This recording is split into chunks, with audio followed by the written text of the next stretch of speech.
Hey guys, welcome back to another YouTube video.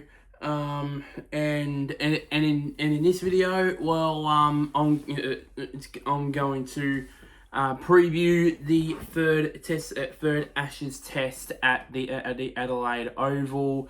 With Australia one win and one draw away from retaining the little urn. So to start off with, again, I was originally going to say, I'm going to try and review the first and second test matches. Review the first and review the first and second test matches. I'm probably going to do a review of all 5 matches separately after the series is done. Because now that with the Big Bash started the other night, and it's now in full swing, it's not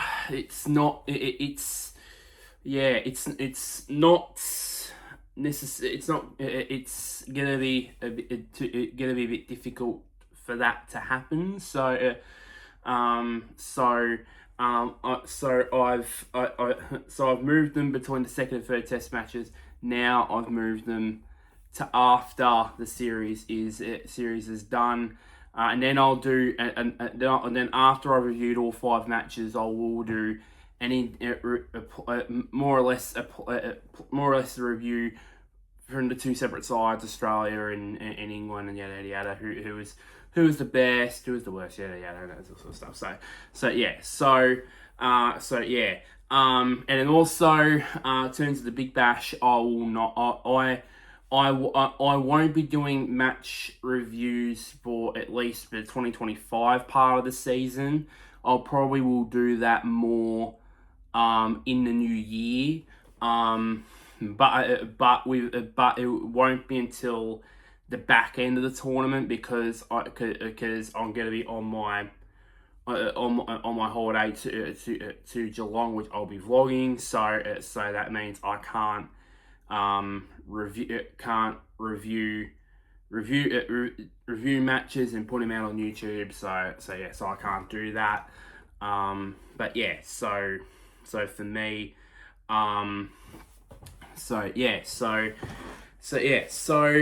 on to the preview part of the third Ashes test, and also one last thing as well. Thank you so much for viewing the first and second test previews.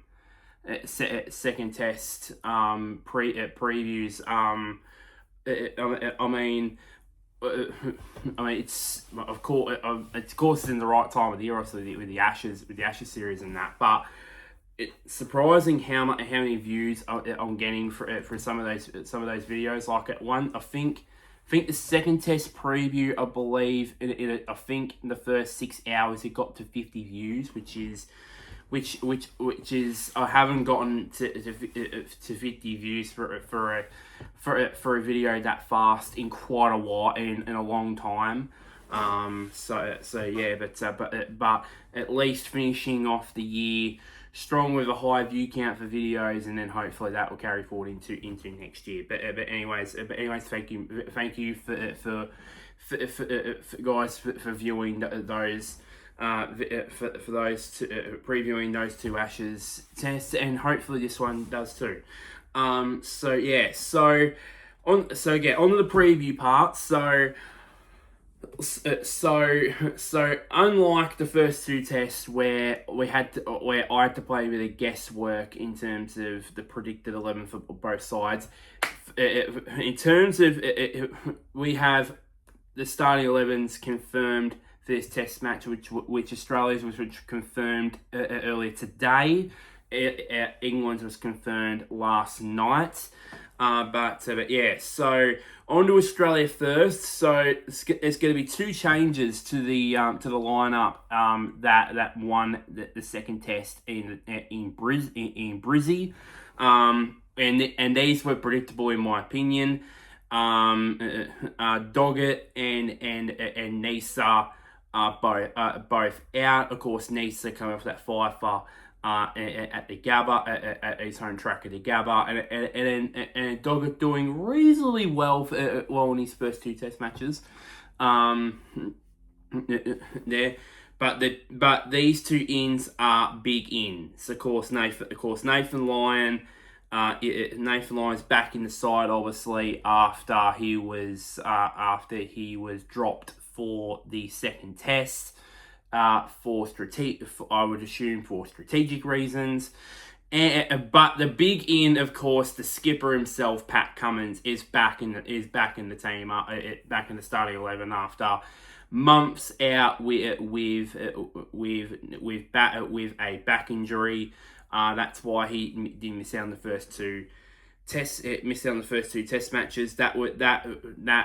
And which was the same back injury which ruled him out for about up to I think 2-3 years of his career. About 10 or so years ago. Cricket Australia were very cautious in treating his back injury, but now he's fully fit now. He could have played in the second Test match, but as I said in the preview in the second Test match, I believe I said no. Even if he's 99.99% fit for that second Test, I would not play him. And now it looks like he is 100% fit, and he's going to be playing this Test match. So yeah, but how much bowling he's going to do, I don't know. But with those two ins, it looks like it's going to be Head and Weatherald at the top of the order, which I think could benefit them because obviously these two have been opening partners before at the Adelaide Strikers in the Big Bash. And these two have of course played with the Strikers and played the Adelaide Oval beforehand.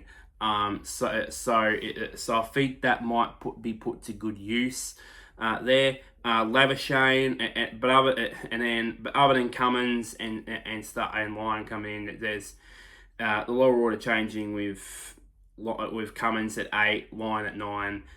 Stark at 9, Lyon at 10, and Bowen 11.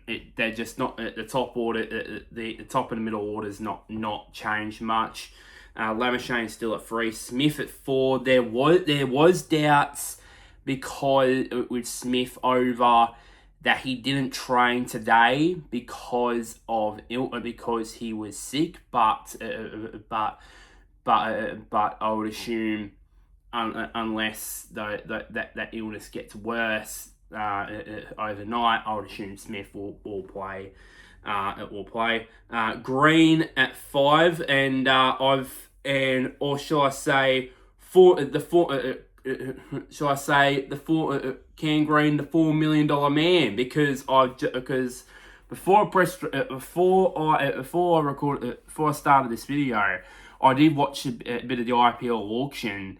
And he went for $4.1 million in the IPL auction. That's right. That's a lot of fucking money. That's a lot of freaking money. 4.1 million, the most expensive overseas player in the history of the IPL auction. 4.1 million. That is outrageously expensive. But anyways, Inglis at 6 and then Carey at 7. So other than of course Cummins and Lyon coming in, it's the top order hasn't pretty much changed really. One change for England as we moved on to the English, and this one actually surprised me. Gus Atkinson is out, is dropped in place of Josh Tongue. I would have thought they would have put in Shoaib Bashir in this because traditionally I think Adelaide has been I'm not saying more towards the Sydney side of things, the SCG side of things, where it's been spin friendly. But I thought that but it's been in the past been decent for the spinners. I thought they would have had Shoaib Bashir in there, but no, they've gone with Josh Tongue in place of Atkinson. So basically, you know, other than Carson and Archer moving up in position in the batting order, other than that, it hasn't changed a lot really. I mean, Crawley and Duckett at the top of the order. Ollie Pope at 3. There's been speculation about his position at 3. Joe Root at 4. How will he go in this test match after he's broken his duck, broken his Australian century duck at the Gabba? Harry Brook at 5. There's been criticism about him in terms of how he's been playing the Australian conditions. Captain Stokes at 6, and then Jamie Smith at 7. Will Jacks at 8, and then Cass, Archer, and Tongue in as the tail enders. It seems like to me, look at the lineups here, both teams have gone with two different strategies here, where Australia have gone with a specialist spinner, that being one of the best off spinners Australia's ever produced in Nathan Lyon, and also they do bat pretty deep too. Both teams are batting pretty deep too. While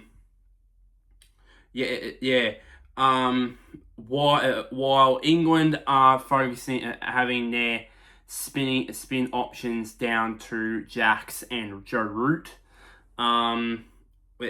So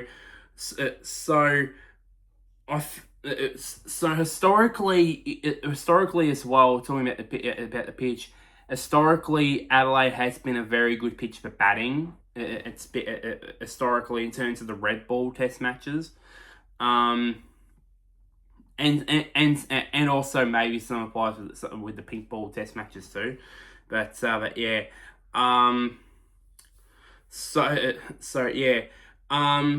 Predictions. So predictions here. Australia, I think for me, Australia do wrap up the Ashes.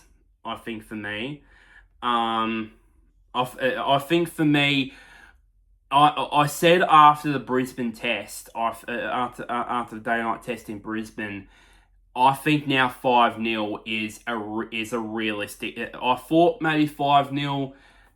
Maybe it could be possible. Now I think it's a realistic chance that Australia could, if they want to, could win 5-0. I said this in the last video. I said that this as well. I said it. England. This what people don't realise is that England has a second crack. Had a second crack at this depleted bowling lineup, and they didn't take it. Now that we're Cummins in the side and Lyon back in as well, and with Boland now looking like he's going to play all 5 Test matches. Now that it's announced that Hazelwood's not going to be featuring at all in the series. It's looking likely that 5-0 is getting more and more realistic. I'm not saying it to be cocky. I'm not saying that. I'm saying that as a real. It's realistic. It's very realistic that if England aren't careful, they'll come back with tails between their legs at 5-0. And I said this at the start of the series. I said this that England can't afford to leave these shores with a 0 next to their name, especially Brendan McCullum, because I said this at the start of the series. If they lose 5-0, mark my words, he would be sacked, and I'm still sticking by it. If they lose 5-0, which is now a realistic possibility, McCullum will get by the time he gets to England, gone. He'll be gone because it's happened. Because it's happened so many times before. It's happened before. England. When England lost 5-0 in 13-14, Andy Flower got the sack weeks afterwards. So who was their coach at the time, and he got the sack weeks after they lost 5-0. So it is a possibility, a real possibility, that McCullum could get the sack from this. Could get the sack from this series because there's been such high hopes from this team, particularly their bowling unit, and it's their batting that has let them down, and it's their batting that's let them down, it's their batting that's letting them down. And also their mentality with the ball in Brisbane in the first innings, especially, it was not there. So, it's for me. And some people might ask, why would they win them 5? Why would they beat them in Melbourne and Sydney if it's going to be dead rubbers? Well, this is where the World Test Championship comes into play. This is when it comes into play, because yes, Australia would secure the Ashes, can secure the Ashes here in Adelaide, but if they lose the 2 Test matches in those dead rubbers in Brisbane and Sydney, it's not Brisbane, Sydney. Apologies. Melbourne and Sydney, those two matches could decide whether England and Australia could be in the World Test Championship final in a couple of years' time or not. So that's how important that is. So for me, that's for me here. It is probably the most important Test match. These next 3 Test matches are going to be defining matches, and this is the reason why realistically I say it's going to be realistic that it's going to be 5-0. I remember this is what I remembered mostly because I remember that in 06-07 when Freddie Flintoff was standing captain for that series when Michael Vaughan got injured and that. After they lost that series, that lost that first test in Brisbane, he got interviewed and apparently he said, we lost the first test in 2005 and we came back from that to win the series. He said in an interview back I think it was about 10, 11 years ago, and he said, well, the words were coming out of my mouth, but they didn't believe him. And we all know what happened, or what eventually happened. During the second Test match, in the post-match interviews and that during the second Test match, Ben Stokes was talked about this, and he said that pretty much the exact same thing. We lost the first 2 Test matches in 2023. We came ready from that to draw the series. I think for me, because of it, it's gonna be the exact same scenario. That's why I think it's a realistic scenario that Australia would win this series 5-0, and then McCullum will be dumped as Test coach, surely, because there will be none more humiliating for a coach than to be beaten in an Ashes series 5-0.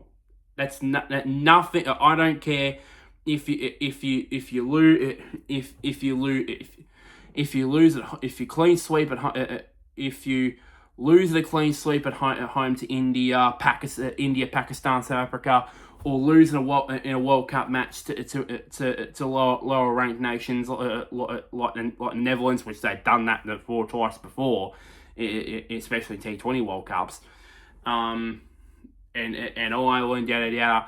That's bad enough, but nothing's more humiliating for English cricket fans.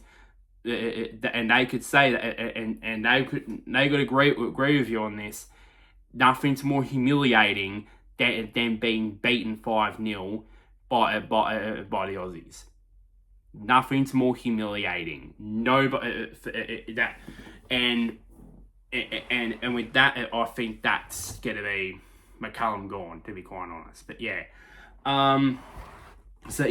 so man of the match, I think it could be. This is set up.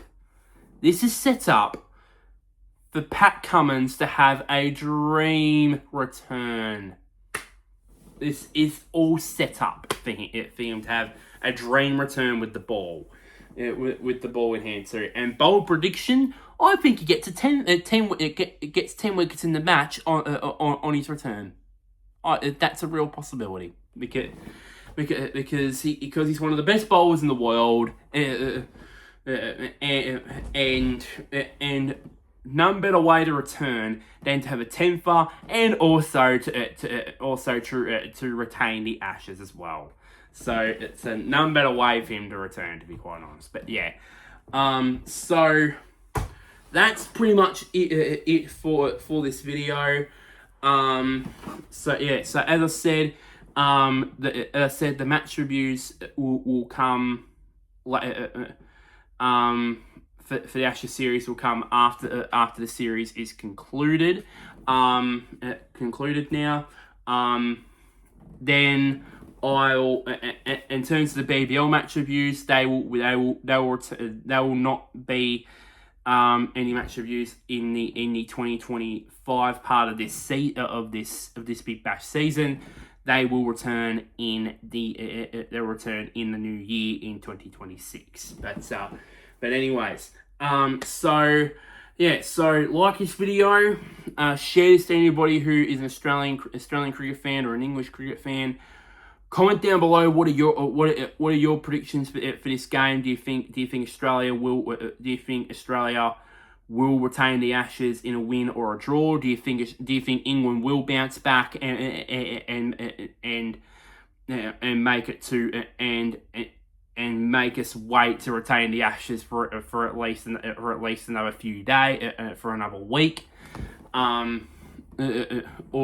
something else, I don't know.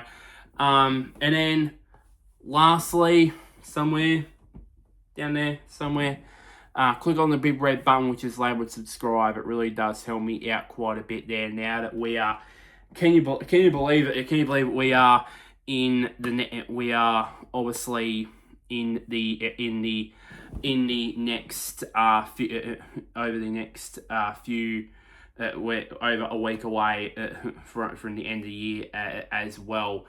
And also I can't leave without and I can't end this. So to end this video, we all know about what happened on Sunday at Bondi. Just absolute terrible tragedy that happened at Bondi on Sunday night. It's still shocking us here in Australia, not just over in Bondi and in Sydney, but also around Australia as well. And it's been, and it's all over the world as well, with the Bondi terror attack and that, and it's still shocks us. I mean, it's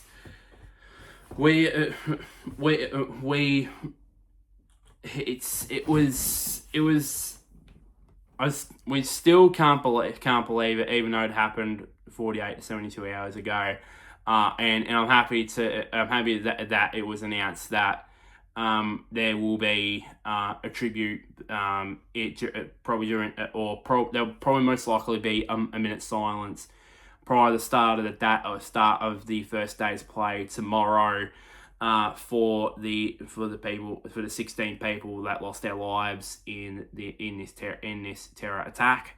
So yeah, and I mean, I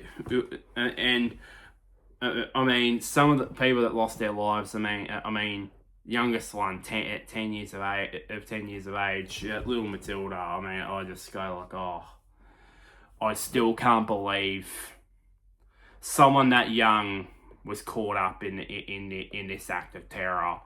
And also, and then the oldest one was a great grandmother. At 85, and it really hit me home, to be honest, because as you guys all know, I lost my grandmother, lost my nan a few months ago. It really did hit me home then, and also shout out as well to the man that grew a freaking set. Sorry for my language, and decided to take on one of the gunmen, and yes, he got injured, but he more than likely saved a whole lot of lives for him doing that. Nobody else would have done it, but that man, he's gonna be an Australian hero forever now. Yeah, so a bit of a lot, and nice to see that he is doing well in hospital. Obviously, the New South Wales Premier visited him. I think it was yesterday or earlier today. I think it was yesterday. The New South Wales Premier came to see him and thank him for his bravery in the terror attack. So yeah. So as I said, like this video, share this around, comment, and then also subscribe as well. Yeah, but until next time, guys, I'll see you guys later, and goes out to those 16 people that lost their lives in Bondi.